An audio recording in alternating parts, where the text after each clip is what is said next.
I love what you two are doing with this house, but what are you going to do with 5 bedrooms? You guys are obviously never having kids. What was that look? I did not do a look. You're doing a look right now. There's no look. Have a good fight, guys. There's so many kids in foster care, and they're having an orientation. Ellie, people who take in foster kids are really special. The kind of people who volunteer when it's not even a holiday. We don't even volunteer on a holiday. Over 500,000 children are currently in foster care. The county puts these on because they can match a lot of kids and parents quickly. Look at the big kids. Everybody's avoiding them. I'm gonna go and say hi. But they're teenagers, okay? They use drugs, and they watch people playing video games on YouTube. We're not equipped for any of that. Hi! Just FYI, we can all hear you. It's okay. Go mingle with the kitties and don't give it another thought. Bye-bye. She was cool. Lizzie comes with 2 younger siblings. 3 kids? Too much. Oh, Oh my God. they're adorable. Why would you show us that? That's wrong. Here we are. Make yourself at home because you're at home. Do you like the Clippers? Oh, I'm more of a Lakers fan. Oh no! You hit me because I like the Clippers. I think the Clippers are awesome. They were smart for trading Blake Griffin. Their best player. Ow! Just stay there till the fire department comes, okay? You're just another white lady who wants to adopt charity orphans to make you feel good about yourself. Pretend mom. We might have a little bit of a knack for this. I beg to differ. This stuff takes time. Lizzie had to parent Juan and Lita all by herself. This is never going to be easy. But with some structure and love, you could make your house a home. Lizzie! We love you. Please just go away. When I'm pissed, you know what I like to do? Really? All right, let me fix it, okay? Thanks, Daddy. I just got my first daddy. Ow, what? Suck. I want some of that. Hey, honey, can I help you with anything? No. What are you doing to my phone? Look at what this boy texted her. Is this that kid, Jacob? Hey, I saw the picture you sent her, Jacob. You're lucky I'll end your life right now, Carrot Top. we're gonna call your mom. You're going down today. So what do you think of that, Jacob? My name's not Jacob. What? Okay. Welcome back to our Humble San Diego podcast. I am your host, The Swan, and for this very special episode, we invited local podcaster back, Laura C. What's up? How are you? Hey, I'm good. How are you? Good. Welcome back. Thank you so much for agreeing to do this again. And thank you for having me again. All right, so your main focus or movie that you wanted to talk about this week is Sean Anders' 2018 film Instant Family, correct? Yes. Oh, I really like this movie. Awesome. We can't wait to kind of dive a little deeper into it. But first, we have a few of our intro segments. I'm sure you remember all about those, right? Mm-hmm. Yes. And now for a special news report. Brought to you by Drop the Mic. I recently have been watching the Mandalorian. You know how Season 2 came out? Yeah. And I'm really excited for that new one that's coming out, Obi-Wan. Mm-hmm. So I've been really into that, and mostly because I've been seeing some with my son, and we went on a Disney trip for our birthdays, and so he was really excited about Star Wars. So I think that's one of the big things that we've been into right now. Very nice. So Mandalorian Season 2. Mm-hmm. Yeah.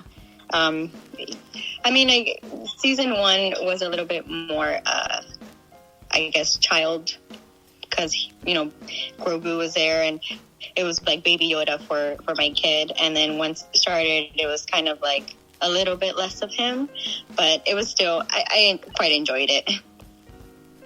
For sure. So then you're excited for the Obi-Wan coming up? Yes. Definitely excited for that. I've been doing a little bit of research, but not too much, because I don't know much about like what, you know, it's, I mean, I know it's kind of like Obi-Wan's story in a sense, and I know that I keep forgetting his name, but like Anakin is going to come back too. My friend's all excited about that, and we've been talking about it a little bit. But yeah, I think that's one of the big things that we've been into, like the Star Wars, and I've obviously been trying to, keep up with the Marvel stuff as well. Kind of like on the same page of like Disney Plus. Gotcha, yeah. Hayden Christensen, right? That's his name? Yes. Yeah. I think I really like that they brought up Cara Dune. There you go. Gina Carano, I think it was. Oh, I remember. She's like the MMA fighter? Yeah. I think. Yeah. Ever since I started seeing her, then, they brought her back, I was like, oh, I really liked her character. I don't know. It makes me feel like I'm like, I look up to, like, I want to be, like, strong and powerful like her. And then, the MMA fighter as well. Yeah. Yeah, no, like I mentioned, been really into it because my kid has been really into, like, Baby Yoda or, Grogu. And so I try to tell him, like, oh, his name is Grogu. But he's like, oh, yeah, it's Baby Yoda. And I'm like, all right, it's Baby Yoda. Can't win with this one. But yeah, and then right now, like, I know from Marvel side, I know Moon Knight just came out.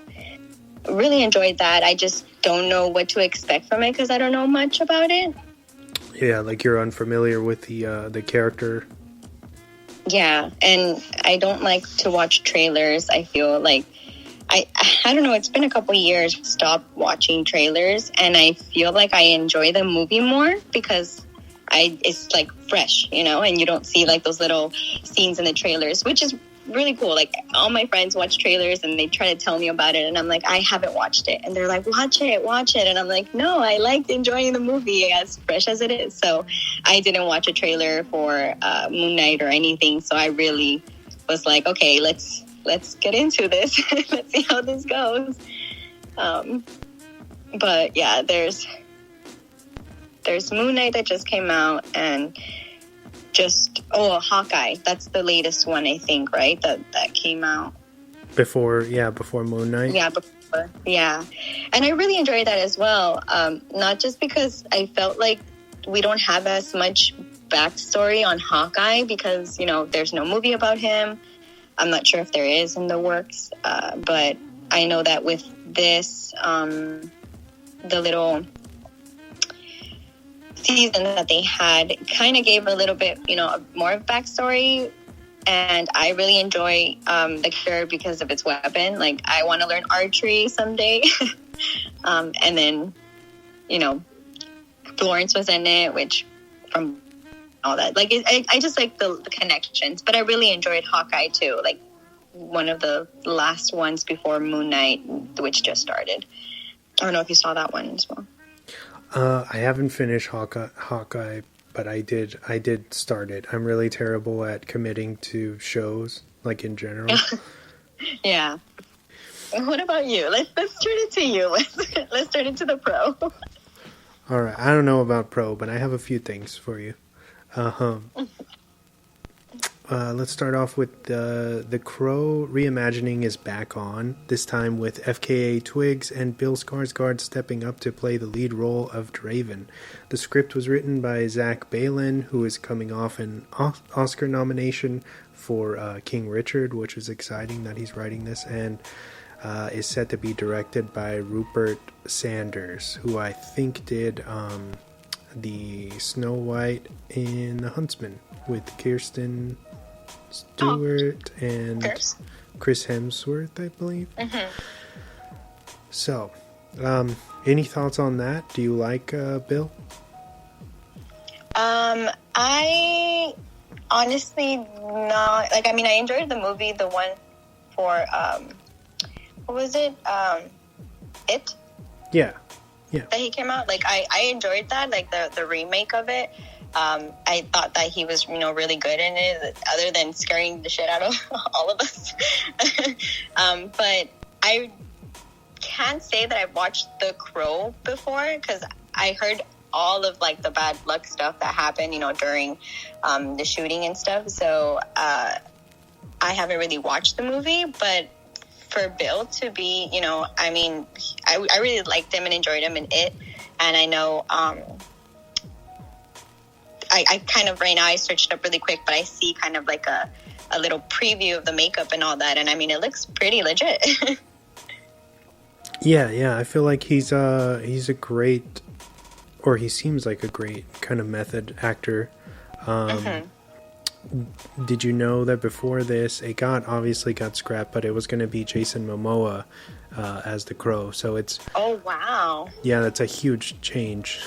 Yeah, that definitely is a huge change. I don't know, I like Skarsgård. I like that whole family. I feel like they're kind of underrated for what they're capable of, so... yeah, I'm excited to see as things unfold.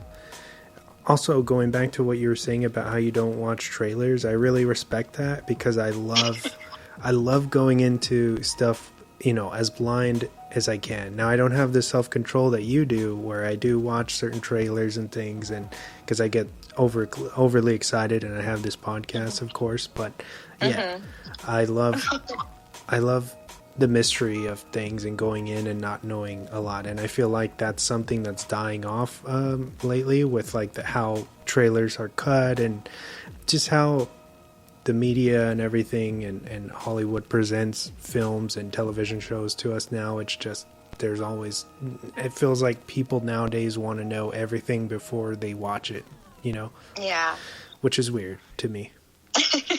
I know. No, yeah, and I mean, I don't think if I say a little something about like Morbius that just came out, I mean, it's been getting a lot of backlash in a sense. I mean, that I've heard of, that like it didn't stick to its trailer. Like, I can watch a trailer then. That's actually, well, okay, I'll move into the Morbius news that I had. So Sony's... Oh, sorry. No, it's okay. Sony's new Morbius film has been critically panned across the board so far, but that's not stopping it from remaining very relevant at the box office, already pulling in a little over 39 million domestically for the weekend. So people are going to watch it regardless if it's shitty or not. They want to know if it's real or not. They're like, let me see if it's true. Yeah. I haven't watched it. Again, I haven't watched the trailer either. I have, like, you're scrolling through Instagram and all of a sudden it pops out, or even like in like commercials. Like I have Hulu with ads, and sometimes like little commercials comes out, and I'm just trying to ignore the background, and I'm like, no. So I know a little bit about it, like things that keep going and happening. But one of my friends that really enjoys like also kind of like movies and doesn't criticize them in a sense, but like, it has really strong thoughts about certain things. He also was like, I really enjoyed it.